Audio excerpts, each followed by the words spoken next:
Parenting എന്ന് പറയുന്ന ഒരു വാക്ക് നമുക്കിടയിൽ വളരെ കോമൺ ആയത് എന്താണ്? ഒറ്റ കഥയേ ഉള്ളൂ. പല ആംഗിളിൽ പറഞ്ഞിട്ട് ഞങ്ങളെ തിണ്ണയിൽ ഇങ്ങനെ വിളിച്ചിരുത്തിയിട്ട് ഓരോ കഥകൾ പറഞ്ഞു തരും.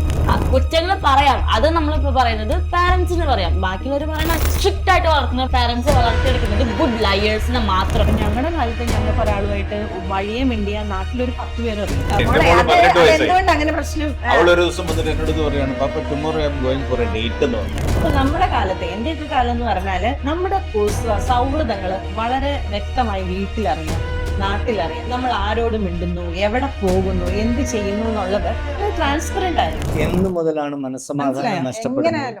അന്ന് മുതലാണ് നമ്മൾ മനസ്സമാധാനത്തെ പറ്റി ചിന്തിച്ചോ എന്ന് പറഞ്ഞാൽ പേരന്റിങ് എന്ന് പറയുന്ന ഒരു വാക്ക് നമുക്കിടയിൽ വളരെ കോമൺ ആയത് എന്ന് മുതലാണ്.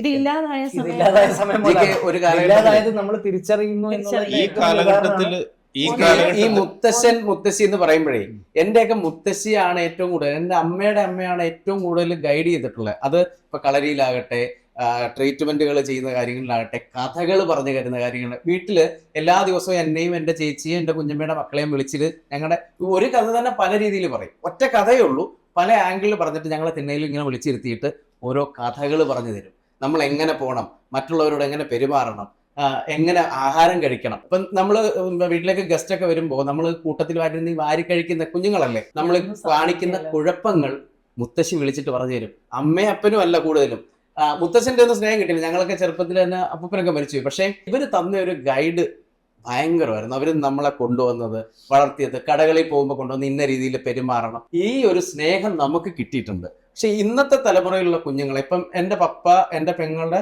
മക്കള് വഴക്ക് പറയുന്നത് ഞാൻ കേട്ടിട്ടുണ്ട്. അവർ തിരിച്ചൊന്നും പറഞ്ഞില്ല, പക്ഷേ എങ്കിൽ പോലും അവർക്ക് തിരിച്ചു പറയാവുന്ന ഒരു അവസ്ഥയിലേക്ക്, എന്തിന് അപ്പൂപ്പൻ ഞങ്ങളെ വഴക്ക് പറയണം എന്ന് ചോദിക്കുന്ന ഒരു അവസ്ഥയിലേക്ക് വന്നിട്ടുണ്ട്. എന്റെ പപ്പയും അമ്മയും ചോദിച്ചാൽ പോരെ, അപ്പൂപ്പൻ എന്തിനാണ് പറയുന്നത്? അത് സത്യമല്ലേ, എന്തുകൊണ്ട് ചോദിച്ചു? അങ്ങനെയല്ല, അതാണ് ഈ ക്വസ്റ്റ്യനിങ്.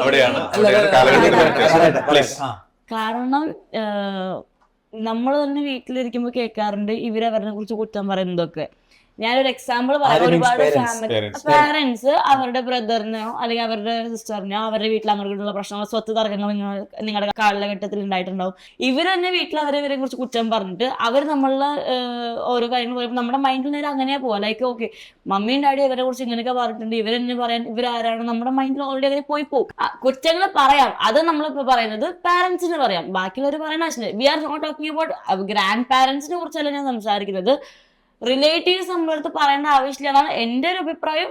ഞങ്ങളുടെ കാലഘട്ടത്തിലുള്ള പറയുന്നതിന് എത്രത്തോളം നിങ്ങൾ അക്സെപ്റ്റ് ചെയ്യും? പേരൻസ് പറയുന്നതിന് എത്രത്തോളം അതിനകത്ത് ഇപ്പം നമ്മൾ മനസ്സ് തുറന്ന് നമ്മളിപ്പോ പറയും നമ്മുടെ മക്കളുടെ ഒപ്പം പ്രായത്തിലേക്ക് ഇറങ്ങി ചെന്ന് നമ്മൾ ചോദിച്ചാൽ പോലും അവരെല്ലാ കാര്യങ്ങളും നമ്മളോട് പറയുന്നില്ല എന്ന് തന്നെ വിശ്വസിക്കുന്ന ഒരിക്കലല്ല. എന്റെ ഒരു ഇതിൽ പറയുകയാണെങ്കിൽ എന്റെ പാരന്റ്സ് എന്നെ വളർത്തിയിട്ടുള്ളത് വളരെ ഫ്രണ്ട്ലി ആയിട്ടാണ്. നേരത്തെ പറഞ്ഞൊരു ഉദാഹരണം കേട്ടിലേക്ക്, എന്റെ പാരന്റ്സ് ഡിവോഴ്സ്ഡ് ആണ്. ഞാൻ എന്റെ അമ്മയുടെ കൂടെയും അച്ഛൻ്റെ കൂടെ താമസിച്ചിട്ടുണ്ട്.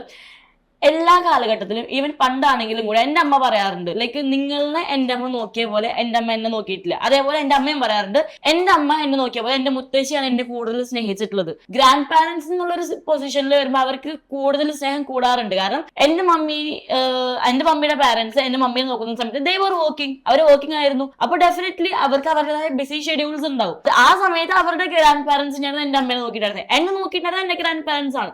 ഗ്രാൻഡ് പാരന്റ്സിന്റെ അടുത്തുള്ള അറ്റാച്ച്മെന്റ് പോകുന്നല്ല പറയുന്നത്. ഇപ്പൊ എന്റെ പാരന്റ്സിന്റെ കാര്യം പറയുകയാണെങ്കിൽ സ്ട്രിക്റ്റ് ആയിട്ട് വളർത്തുന്ന പാരന്റ്സ് വളർത്തിയെടുക്കുന്നത് ഗുഡ് ലയേഴ്സിനെ മാത്രമാണ്. എന്റെ കാര്യത്തിൽ എക്സാമ്പിൾ പറയുകയാണെങ്കിൽ എന്റെ ഫ്രണ്ട്സ് എന്റെ അമ്മയുടെ ഞാൻ ഓപ്പൺ ആയിട്ട് ചോദിച്ചിട്ട് പോകും, അമ്മ എനിക്ക് ഇന്ന് പുറത്തു പോകണം, എന്റെ ഫ്രണ്ട് വരുന്നുണ്ടെന്ന് പറഞ്ഞിട്ട് ഞാൻ പോകണമെങ്കിൽ അമ്മ പറയും എപ്പോ വരും, പോയിട്ട് വന്ന് പറയും.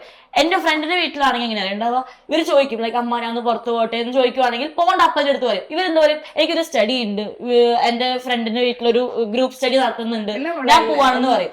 അപ്പൊ എന്താ പറയാ, അമ്മ പോയിട്ട് വന്ന് പറയും. ഞങ്ങള് ഇപ്പൊ എന്റെ മക്കൾ എന്റെ അടുത്ത് ഒരു കാര്യം ചോദിച്ചു കഴിഞ്ഞാൽ ലേറ്റ് ആകുന്നതിനുള്ള റീസൺ പെർഫെക്റ്റ് ആണോ അല്ലയോ എന്നുള്ളത് തിരിച്ചറിയാനുള്ള ബോധം ഞങ്ങൾക്കുണ്ട്. അതുകൊണ്ട് നമ്മള് ലയേഴ്സിനെ വളർത്താന്ന് പറയാൻ പറ്റില്ല. കാര്യം എത്രത്തോളം പേരന്റിനോട് തുറന്ന എല്ലാ കാര്യങ്ങളും പറയാൻ പറ്റുമോ? ബിലോ 50% നിങ്ങൾ ചുരുക്കമല്ലേ അത്ര എത്ര ഫ്രീഡം തരുന്ന പേരായി നിങ്ങൾക്ക് എത്ര കാര്യങ്ങൾ. പക്ഷെ ഞങ്ങളുടെ ചെറുപ്പത്തില് ഞങ്ങൾക്ക് അച്ഛനോടോ അമ്മയോടോ നിങ്ങൾക്ക് പറയാൻ പേടിയായിരുന്നു. അല്ല, അങ്ങനെ ഞങ്ങൾക്ക് കാര്യങ്ങൾ കാര്യം ഇല്ലായിരുന്നു. ചോദിച്ചോട്ടെ, ഞങ്ങൾക്ക് അങ്ങനെ കാര്യങ്ങളില്ലായിരുന്നു. ഞങ്ങൾക്ക് കൂടി വന്ന വഴിയെ പോകുമ്പോ ആരും ഒരു പ്രേമലേഖനം തന്നതോ അല്ലെ ഒരുത്തൻ കമന്റ് അടിച്ചതോ അല്ലെങ്കിൽ ഇതൊക്കെ പറയാം. അപ്പൊ അമ്മ എന്ത് ചെയ്യും? നമ്മൾ വീട്ടിൽ ചെന്നിട്ട് പറയും, നമുക്ക് വേറെ പോയ വഴി അവൻ പറയാനുള്ള- സൈക്കിളിന്റെ ബെല്ലടിച്ചില്ല. അപ്പൊ നമ്മളെയും കൂട്ടി അവന്റെ വീട്ടിൽ ചെല്ലും. അവന്റെ വീട്ടിൽ ചെല്ലുമ്പോ വളരെ നിസ്സാരമായിട്ട് ചിലപ്പോ സൗഹൃദ പെൺപിള്ളേരല്ല ആൺപിള്ളേരല്ലേ കമന്റ് അടിക്കുക, അല്ലെങ്കിൽ അത് വലിയ ഭയങ്കര ഞങ്ങൾക്ക് എന്താ പറയാനുള്ള വേറെ? ഞങ്ങൾക്ക് എന്താ നോർമലി പറയാ? ഡെഫിനറ്റ്ലി ഞങ്ങൾ വളർന്ന സാഹചര്യം നിങ്ങൾ വളർന്ന സാഹചര്യം നിങ്ങൾക്ക് പറയാനുള്ള കാര്യങ്ങള് ഇപ്പം ഞാൻ ചോദിക്കട്ടെ, നമ്മള് ഇപ്പം ഒരു ബോയ് ഫ്രണ്ട് ഉണ്ടെന്ന് വെച്ചോളൂ. ആ ബോയ് ഫ്രണ്ടുമായിട്ട് ഇപ്പൊ ഞങ്ങളുടെ കാലത്ത് ഞങ്ങൾക്ക് ഒരാളുമായിട്ട് വഴിയെ മിണ്ടിയ നാട്ടിലൊരു 10 പേര് അറിയും. 10 പേര് അറിയാം എങ്ങനെ അതാണ് സദാചാരം എന്ന് പറയാം. ബാക്കിയൊന്നും നോക്കേണ്ട ആവശ്യമില്ല നമുക്ക്. ഞങ്ങൾ ആ സദാചാരത്തിൽ ഞങ്ങൾ സെക്യൂർ ആയിരുന്നു. ഞങ്ങൾ സെക്യൂർ ഞങ്ങള് secure അല്ല എന്ന് പറയുന്നില്ലല്ലോ. അതല്ല ഇപ്പൊ ചേച്ചി പറഞ്ഞൊരു കാര്യം സത്യമാണ്. റോഡിൽ നിന്നൊരു പെണ്ണും ചെറുക്കനും വർത്തമാനം പറഞ്ഞാൽ ആൾക്കാരോട് എന്തെങ്കിലും ചോദിക്കണം, ഒന്ന് പറഞ്ഞു ഒന്ന് പോയാൽ ചോദിക്കണം, ലൈക്ക് നീ എന്തിനാ ഇവിടെ സംസാരിച്ച് ചോദിക്കാൻ പറ്റും? ഞാൻ എന്റെ വീട്ടിൽ നിന്ന് ഇറങ്ങുന്നു. ഞാൻ ഇറങ്ങുമ്പോഴത്തേക്കിന് ഒരു 6 മണി കഴിഞ്ഞാണ് നമ്മൾ ഇറങ്ങുന്നതെന്ന് വെച്ചു. ആദ്യത്തെ വീട്ടുകാരി സന്ധ്യക്ക് എവിടെ പോവാ കൊച്ചെ? അപ്പൊ ഞങ്ങൾ പറയും അമ്മ ഒരു സാധനം മറന്നു പോയി, അത് വാങ്ങിക്കാൻ പോവാ. ഓക്കെ, പിന്നെ അതിന്റെ തൊട്ടപ്പുറത്തോട്ട് ചെല്ലുമ്പോ മണി 6:30 ആയാലും ഇത് എവിടെ പോവാ? അപ്പൊ നമുക്ക് ഒരു ലൈനി ഫുള്ള് നമുക്ക് കുറെ മനുഷ്യരുണ്ട്. തിരിച്ച് മനസ്സിലായോ? അല്ലല്ലോ, ഇതിനകത്തൊരു പെർസ്പെക്റ്റീവിന്റെ ഇഷ്യൂ. അതായത് നമ്മൾ നമ്മൾ എല്ലാവരും വേറെ വേറെ കാലഘട്ടത്തിൽ ജീവിച്ചിട്ടുള്ള തോന്നിയിട്ടില്ല ഇപ്പോഴും. അത് ഏത് രീതിയിലെ പ്രശ്നമാകുന്നത്? അല്ലെന്ന് എന്റെ മോള് 18 വയസ്സായി. എന്തുകൊണ്ട് അങ്ങനെ പ്രശ്നം? അവളൊരു ദിവസം വന്നിട്ട് എന്നോട് പറയാണ്, പാപ്പ tomorrow I am going for a date എന്ന് പറഞ്ഞു. ഞാൻ എന്നെ സംബന്ധിച്ചോളം അതുവരെ ഡേറ്റിംഗ് എന്ന് പറഞ്ഞാൽ എന്തോ വലിയ ബാഡ് സംഭവമാണ്, ഭയങ്കര പ്രശ്നമാണെന്ന് പറഞ്ഞു. ഞാൻ ബോധം കെട്ട് വീണില്ല എന്നുള്ളത്. അപ്പൊ ഞാൻ ഡേറ്റ് ആരോട് ഞാൻ മൊത്തം പ്രശ്നമാണ്. അപ്പൊ ഇവിടെ എന്നോട് പറഞ്ഞു, മോള് എന്നോട് ഇങ്ങോട്ട് പോവാ, ഞാൻ പറയട്ടെ എന്താണ് ഡേറ്റ്? ഞാൻ വിചാരിക്കണെന്ന് പറഞ്ഞ ഡേറ്റ് എന്ന് പറഞ്ഞാൽ going out, staying together somewhere, trying to understand each other എന്ന് പറഞ്ഞു. ഇതൊന്നും അല്ല പാപ്പ. അപ്പൊ അത് പറഞ്ഞതിന് ശേഷമാണ് ഇവള് പറഞ്ഞത്. ഇപ്പൊ ഞാൻ ഇവളോട് ഇപ്പൊ വീക്കെൻഡിൽ ചോദിക്കും, ഇന്ന് ഡേറ്റിംഗ് ഒന്നും ഇല്ല. അപ്പൊ നമുക്കറിയാം നമ്മുടെ കാലഘട്ടത്തിലല്ല ഇപ്പോഴത്തെ കുട്ടികൾ.